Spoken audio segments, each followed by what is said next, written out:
Good afternoon students. आज का हमारा चैप्टर नंबर 5 है, गोवा जैसा मैंने देखा। इसके राइटर हैं विनय शर्मा। ठीक है, तो इनका परिचय हम देख लेंगे बाद में। तो ये चैप्टर आपका ऐसा रिलेटेड, जब हम कहीं घूमने जाते हैं तो उसका एक्सपीरियंस के बारे में जब हम बातें करते हैं तो उसके हिसाब का ये चैप्टर है कि जैसे वो गोवा घूमने गए थे तो गोवा उन्होंने जिस नज़र से देखा, गोवा उनका एक्सपीरियंस कैसा था, वो इस चैप्टर में हम पढ़ेंगे। ठीक है।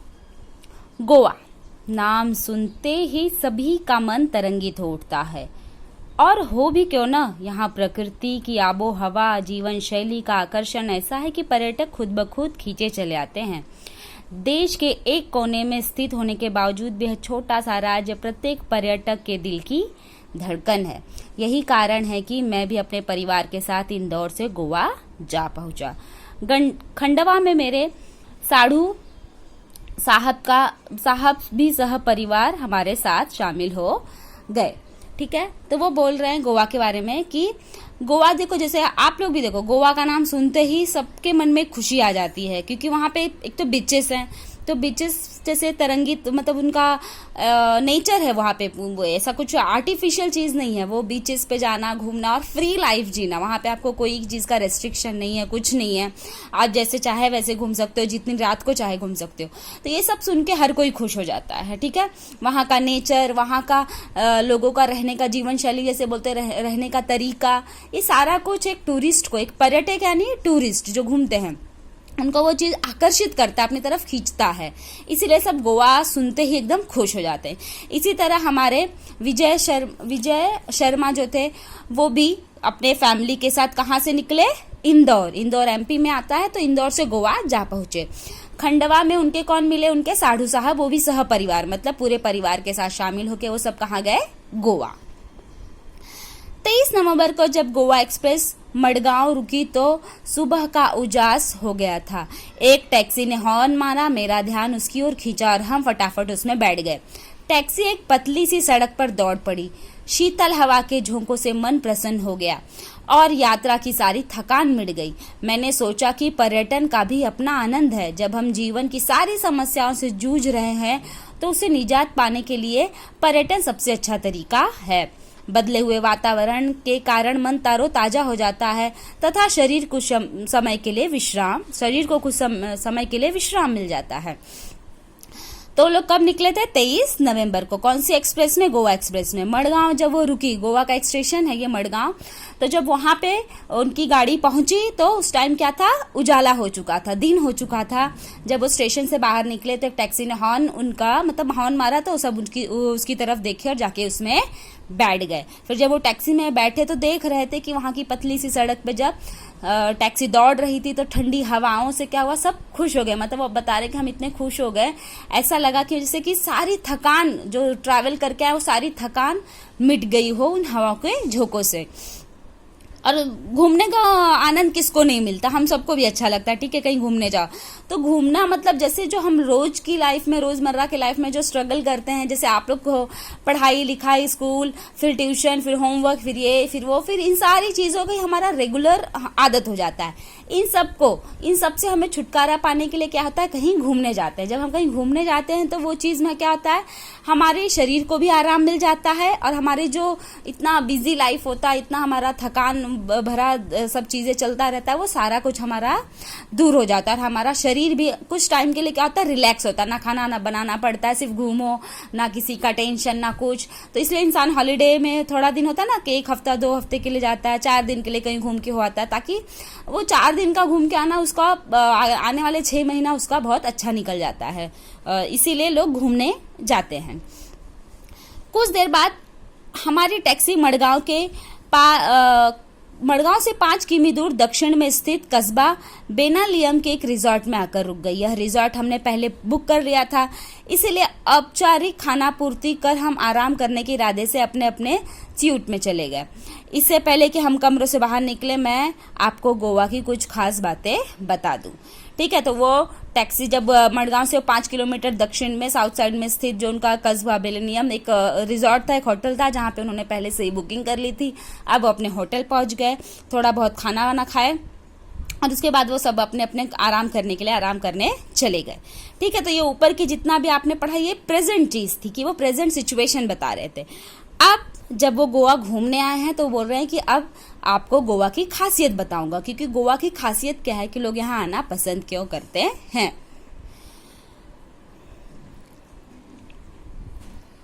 इससे पहले कि हम इससे पहले कि हम कमरों से बाहर निकले, मैं आपको गोवा की खास बात बता देता हूँ। दरअसल गोवा राज्य 2 भागों में बटा हुआ है, दक्षिण गोवा जिला स्तर तथा उत्तर गोवा जिला।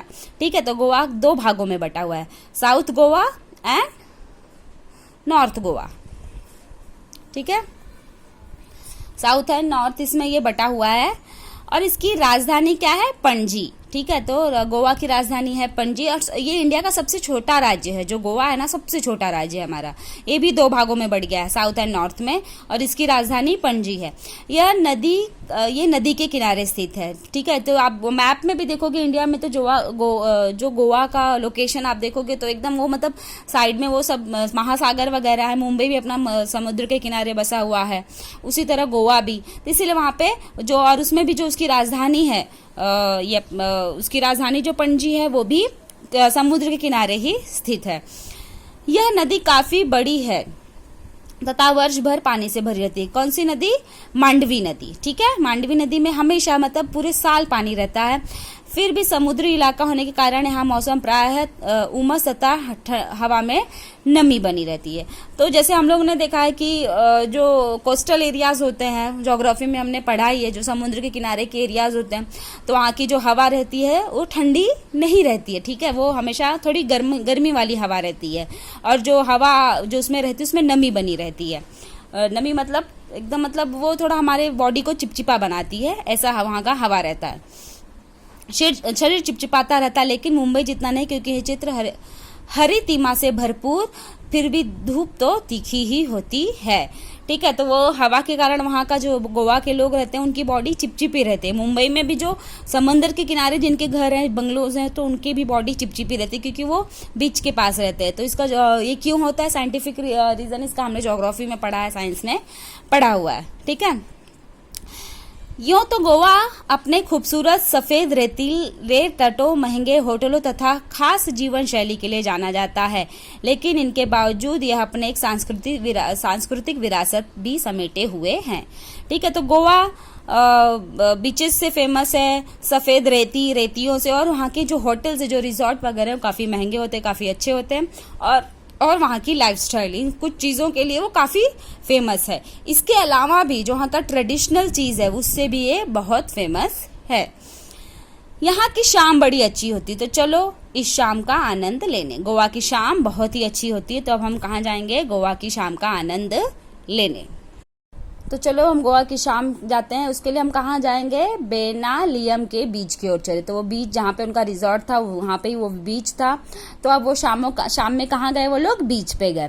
आप भी चले, क्योंकि बहुत ही खूबसूरत और शांत जगह है बेनालियम। ठीक है, तो वो जो राइटर है वो हमको बोल रहे हैं कि वो तो जा ही रहे अपने फैमिली के साथ वो बीच पे, चलो हम भी चलते हैं। तो चलो आप लोग भी रेडी हो जाओ, चलते हैं हम लोग बीच पे। कौन से बीच पे जा रहे हैं हम? बेनालियम, जो काफी खूबसूरत और शांत होता है।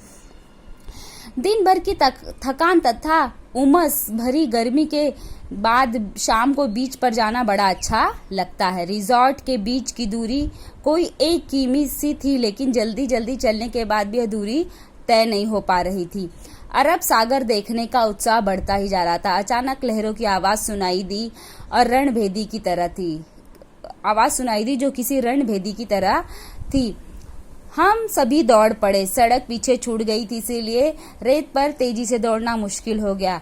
फिर भी धंसे हुए पैरों को पूरी ताकत से उठा उठाकर भाग रहे थे। खूबसूरत समुंदर देखते ही मैं उससे जाकर लिपट गया। इधर बच्चे रेत का घर बनाने में जुट गए। लहरें उनको गिरा देती, फिर वो दूसरी लहर आने के पहले नया घर बनाने में जुट जाते। यही क्रम चलता रहा। मैंने इन बच्चों से सीखा कि जीवन में आशावाद हो तो कोई काम असंभव नहीं। शाम गहराने पर भी हम किनारे पर बैठ गए, मानो हर लहर कह रही हो कि बनने के बाद मिटना ही नियति है, यही जीवन का सत्य है। तो जब शाम में वो बेनाली हम बीच पे गए तो दिन भर की थकान और मतलब दिन भर से घूम घूम के उसके बाद शाम में उन्होंने सोचा हम बीच पे चलते हैं। तो शाम को जब बीच पे गए तो बड़ा ही उनको अच्छा लग रहा था। वो उनका जो बीच था बेनालियम वो रिजॉर्ट से 1 ही किलोमीटर पे था, लेकिन वो लोग चल भी रहे थे तो उनको बहुत वो दूर लग रहा था क्योंकि थके हुए थे। उसके बाद जैसे ही वो समंदर के किनारे देखो हम पहुंचते हैं तो हमको कैसे लहरों की आवाज सुनाई देती है, तो हम समझ जाते हैं कि हम लहर के मतलब हम बीच के पास आ गए हैं। तो जैसे उन लोग को भी ऐसा फील हुआ तो लोग भागने लगे। तो रेती, आप देखो रोड पे तो दौड़ पाते हैं लेकिन हम रेती में अच्छे से दौड़ पाते हैं क्या? नहीं, क्योंकि हमारे पैर अंदर धंस जाते हैं। तो भी धंसे हुए पैर को वो एकदम मतलब ताकत लगा के भाग रहे थे, ताकत से निकालते थे फिर अगला कदम उठाते थे, ऐसे करके वो भागे। जब देख लिए कि एकदम समंदर के पास आ गए हैं तो दौड़ कर जाके वो समंदर से लिपट गए, मतलब दौड़ के इंसान पानी के अंदर चला गया।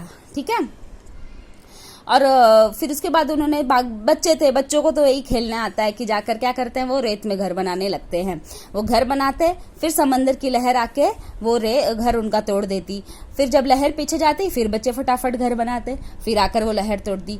ये मतलब बच्चों का ये क्रम चलता ही रहा था। तो ये देखकर वो जो राइटर है उन्होंने यही सीखा कि अगर हमारे अंदर थोड़ी भी होप है हमारे अंदर किसी चीज को लेकर, तो हमारे लिए कोई भी काम इम्पॉसिबल नहीं है। आपके होप का होना जरूरी है। अगर आपको उम्मीद है, आपके अंदर आशा है कि मेरा यह काम हो जाएगा, तो वह काम आपका होता है। असंभव नहीं, वो इम्पॉसिबल नहीं है, उसमें पॉसिबिलिटीज होती है, लेकिन उसके लिए आपको आपका होप का होना जरूरी है, आपकी उम्मीदों का होना, आपके आशा का होना जरूरी है। ऐसा उन्होंने किससे सीखा? उन बच्चों से जो बार बार घर बनाते, बार बार लहर तोड़ती, फिर बनाते फिर तोड़ती। ठीक है। शाम गहराने के बाद हम किनारे पर बैठ गए। उसके बाद जब शाम आ गई तो पानी भी भरती भी हो जाती है, तो लोग ज्यादा समंदर में जाते नहीं। अब वो आके किनारे में बैठ गए। तो जब लहरों को वो देख रहे थे तो वो लहर मानो उनसे ऐसा कह रही हो कि बनने के बाद मिटना ही नियति का जीवन है। मतलब वो यहाँ पे कह रहे हैं कि जैसा सब लहर उनको समझा रही हो कि अगर आप बने हो, अगर कोई भी आप बने हो या कोई भी चीज बनी हो, तो उसका मिटना यही जिंदगी का क्या है? नियति है। यही उसका मान लो चक्कर है कि आप बने हो तो आपको एक दिन मिटना है। और यही हमारी जीवन की सच्चाई है कि जिंदगी मिली है तो मौत भी मिलेगी। ये एक सच्चाई है। वो किससे उनको कौन कह रहा था ऐसा? वो लहरें कह रही थी। यहाँ एक मजेदार दृश्य भी देखने को मिला। लहरों की आवाज के बीच पक्षियों की टी टी टी की आवाज भी आपका ध्यान अपनी ओर खींच लेती है। दरअसल ये पक्षी लहरों के साथ बहकर आई मछलियों का शिकार करने किनारे पर मंडराते हैं, लेकिन जब तेज हवा के कारण एक ही दिशा में सीधे नहीं उड़ पाते तो सुस्ताने के लिए किनारे पर बैठ जाते हैं। यहाँ बैठे कुत्तों को भी इसी बात का इंतजार रहता है। मौका मिलने पर वे इन पर झपटते हैं और बेचारे कुत्तों को सफलता कम ही मिल पाती है। पक्षियों का बैठना, कुत्तों का दौड़ना, पक्षियों का टी टी करके उड़ जाना, यह दृश्य सैलानियों का अच्छा मनोरंजन करता है। इधर जैसे सूर्य देवता ने विदा ली, वैसे ही चंद्रमा चांदनी में नहाकर समुद्र का नया चेहरा नजर आने लगा। अब यह समुद्र स्याह और भयावह दिखने लगा।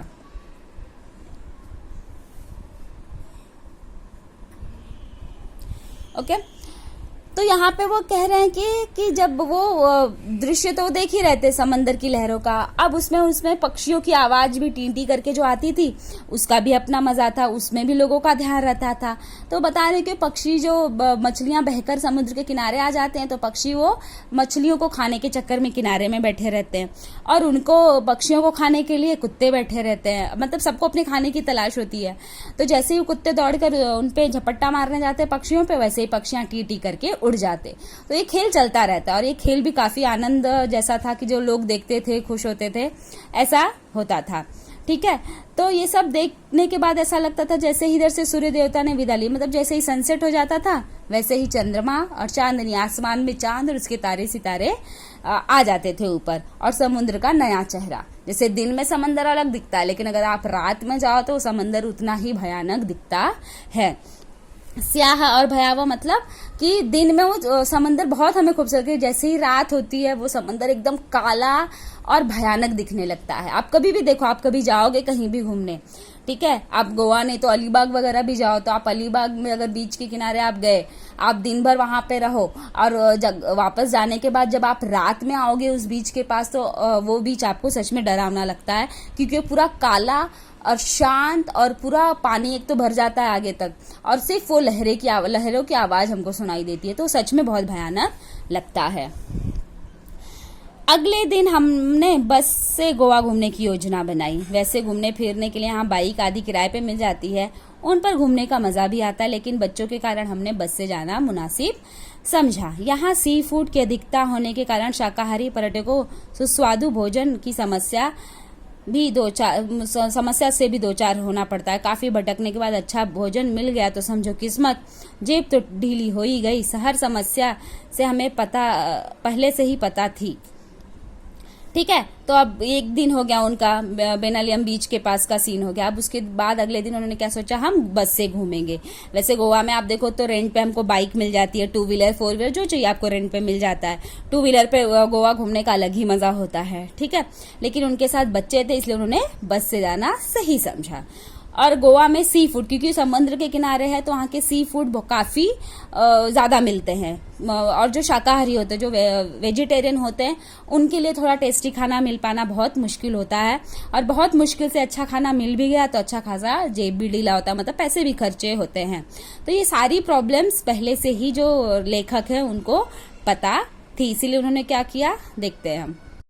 काफी एक्सपीरियंस अच्छा होने के बाद हम यहाँ 4-6 दिन रहे, लेकिन हमारी एक ही दिनचर्या रही। सुबह जल्दी उठना, फटाफट नाश्ता करना और दिन भर घूम कर थक कर फिर शाम को रिजॉर्ट आकर थकान मिटाने के लिए पुल में तैरना। एक दिन कोलवा बीच पर हमने बोटिंग का भी आनंद लिया। यहाँ हमने डॉल्फिन मछलियां देखी, हालांकि छोटी थी पर बच्चों को आनंद मिला। इस दौरान यहाँ नवरात्रि तथा दशहरा पर्व मनाने का सौभाग्य भी प्राप्त हुआ। उत्तर में जिस तरह हर गली मोहल्ले में दुर्गा की घट स्थापना तथा लड़कियों द्वारा गरबा का पर्व मनाया जाता है, यहाँ ऐसा होता है, यहाँ भी ऐसा होता है। रावण का पुतला कहीं भी नहीं जलाया जाता, ऐसा यहाँ भी होता है। रावण का पुतला कहीं भी, सुबह से लोग अपने वाहनों की सफाई करके उनकी पूजा करते हैं। शाम को भगवान की एक पालकी मंदिर ले जाई जाती है। इसके बाद एक विशेष पेड़ की पत्तियां तोड़कर एक दूसरे को बधाई देते हैं। सबकी अपनी अपनी सांस्कृतिक परंपरा है। इतने कम दिनों में गोवा को पूरा देख समझ तो नहीं पाया, पर इतना जरूर समझ गया कि पश्चिमी फैशन और सभ्यता में रचा बसा होने के बावजूद भी यह भारतीय संस्कृति को पूरी तरह आत्मसात किए हुए है। पर्यटक फैशन के रंग में कुछ देर के लिए भले ही स्वयं को रंग कर चले जाते हो, लेकिन स्थानीय लोग अपनी सांस्कृतिक परंपरा की उंगली अब भी पकड़ते हैं।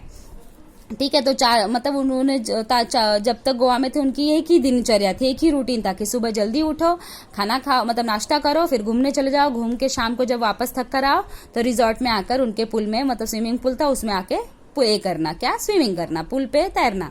उसके बाद वो कोलवा बीच पे भी एक बार बोटिंग करने गए। वहाँ पे आपको बोटिंग करने ले जाते हैं। वहाँ पे एक स्पॉट है जहाँ पे आपको डॉल्फिन दिखाई देती हैं, तो वो उन्होंने भी देखा। डॉल्फिन छोटी थी लेकिन बच्चों को और बड़ों को भी आनंद आता है ना, खुशी मिलती कि हमने डॉल्फिन देखी। ठीक है, तो ये उनका एक अच्छा आनंद था ये। उसके बाद वहाँ पे जब वहाँ गए थे नवंबर महीने में, तो उनको 2 फेस्टिवल भी वहाँ का देखने मिला, जैसे नवरात्रि और दशहरा।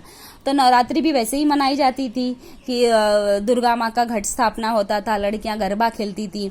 और दशहरा में भी खाली एक नहीं करते थे कि वो रावण का पुतला नहीं जलाते थे, बाकी सब अपनी गाड़ियों को धोकर उनकी पूजा करना और वो सोने के पत्ते बांटना, ये करते थे लोग। तो ये वहाँ पे ये 2 फेस्टिवल भी उनको मतलब देखने मिला। ठीक है, इसके बाद मतलब वो अब उनका जाने का टाइम, अब जाने के टाइम उनका ये लास्ट में यही था कि ओवरऑल जो भी एक्सपीरियंस उनको गोवा का मिला वो काफी अच्छा था। काफी मतलब वेस्टर्न कल्चर है गोवा का। उनका ऐसा कहना है कि वेस्टर्न मतलब पश्चिमी कल्चर, फॉरेनर्स ज्यादा, जैसे वहाँ पे वेस्टर्न चीजें ज्यादा होती हैं, ज्यादा वहाँ पे आपको फॉरेनर्स देखने मिलते हैं। तो इतना वेस्टर्न कल्चर, इतना पश्चिमी कल्चर होने के बावजूद भी आज भी गोवा में अपनी इंडियन संस्कृति, अपने त्योहार ऐसे ही मनाए जाते हैं जैसे बाकी जगह मनाए जाते हैं। तो ये वेस्टर्न कल्चर थोड़े दिन का होता है, मौज मस्ती कर लिए, लेकिन जब बात आती है भारतीय संस्कृति की तो आज भी वहाँ के जो स्थानीय लोग हैं, जो रहने वाले लोग हैं, आज भी अपनी भारतीय संस्कृति और परंपराओं की ही उंगली पकड़ते हैं। वहाँ पे मतलब दोनों कल्चर है, मतलब जितना वेस्टर्न है उतना ही अपना इंडियन कल्चर लोग निभाते हैं, अपना फेस्टिवल मनाते हैं। ऐसा उनका एक्सपीरियंस था। ठीक है, काफी अच्छा चैप्टर था। चैप्टर से ही हम लोग गोवा घूम के आ गए। आप लोग भी जो गए होंगे उनको अच्छे से समझ में आएगा, जो नहीं गए होंगे वो घूमने जाएंगे तो ये सारे बीचेस के जो नाम आए थे वहां पे आप घूम के देखना। ओके, और इसका होमवर्क है, आप लोग हार्ड वर्ड्स टेक्स्ट बुक होगी आप सबके पास, नहीं होगी तो मुझे मैसेज कर देना, मैं उसका फोटो भेज दूंगी आप लोगों को। Hard words 5 time, meanings 5 times और मुहावरे 5 टाइम्स ईच। ओके, उसके बाद आपको उसका एक्सरसाइज सॉल्व करना है। और ये तो गोवा की बात हो गई। एक मैं आप लोगों को काम दे रही हूँ कि आप लोग जहां भी घूम के आए हो वो आपको ऐसे ही, जैसे इन्होंने गोवा के बारे में लिखा, ऐसे आप अपनी फेवरेट प्लेस के बारे में लिखोगे। जहां भी आप घूम के आए हो आपको अपना एक्सपीरियंस लिखना है और मुझे भेजना है। ओके, तो ये चैप्टर ओवर हो चुका है, होमवर्क भी मैंने दे दिया है इसी में। ठीक है, तो इस पे आप काम करना चालू कर दो। Okay, thank you.